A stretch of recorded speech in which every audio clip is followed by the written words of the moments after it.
Sorry for the cliché, but I think this Italian car is a very cool car. In the game, the car I really like to drive is the Zonda Cinque. I love Italian cars. It's like you are flying.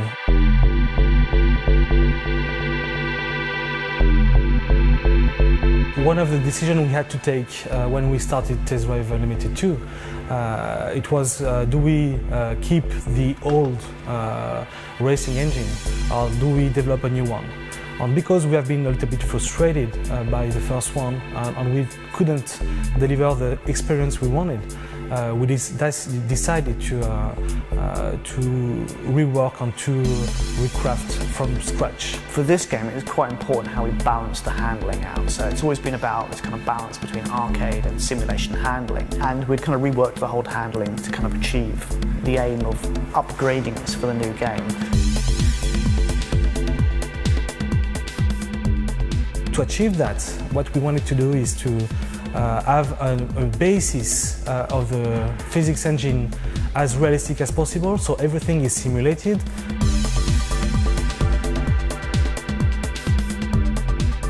With this new handling, you can drive classical car, you can drive small power cars and very high-end cars like those ones.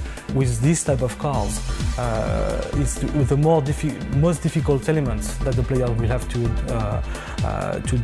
deal with is to judge how much power do I transfer to the car. And this is something we add assistances for the player to be more comfortable with. Of course, when it's raining in TDU2, the roads get wet and the handling taking account this parameter. It changes the way the grip and the tires are in contact with the road. We had to simulate that as close to the reality as possible. So it's take very large variety of different cars, different handling, different kind of surface that you go on and weathers. What we have now, it's 90 plus cars. So the beta side of things was an interesting one. I mean, we went into that with, you know, a couple of kind of things we chiefly wanted to achieve.